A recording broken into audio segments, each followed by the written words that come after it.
In this video, we will be exploring the primary disability of generalizing knowledge and skills.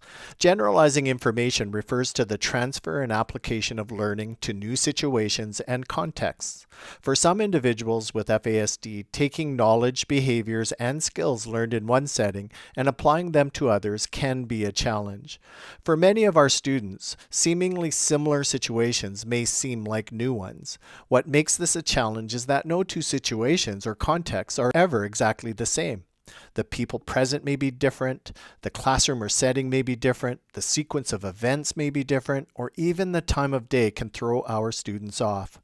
The challenge of recognizing that a particular strategy might apply to a number of similar situations may be overwhelming for some students. Here are a couple of school examples.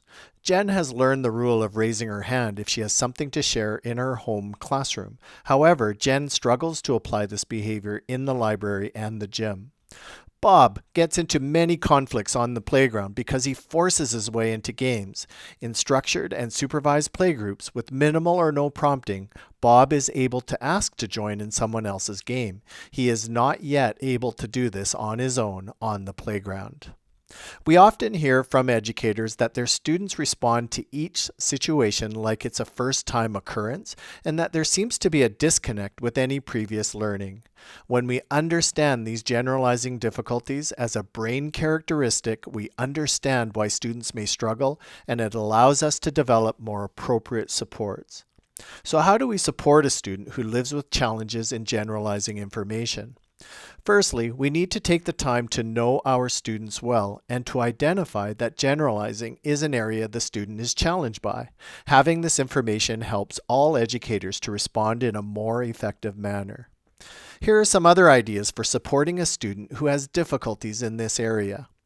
When the student responds inappropriately, we need to respond in a calm, patient manner and take the student through the situation step by step, using the opportunity to do some teaching. Because we want the student to apply strategies and skills in different settings, it's important to do more teaching, reteaching, and guided practice in a variety of settings at different times with different people. Make our discussions and teaching as meaningful and relevant as possible by including real people, real materials, and real-life settings. Help our students make the linkage between prior experiences and new situations. Prompt students to help recognize when to use a particular strategy or skill. Use photos of settings the student is about to enter to discuss expectations in that particular setting. Encourage educators who support the student to use consistent language in their prompts, cues, and explanations.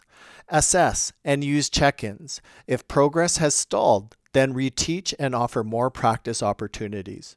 Provide adult modeling with verbal descriptions of each step. As an example, I'm in the library now. The rule is to choose my books quietly, then go to the checkout counter.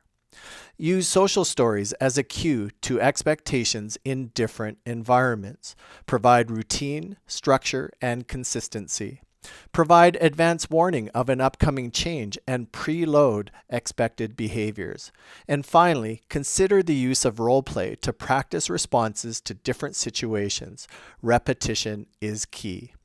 We can all imagine how challenging life would be if we were not able to generalize our skills, knowledge, and behaviors across settings. Providing understanding support and teaching skills will enable our students to experience more success at school.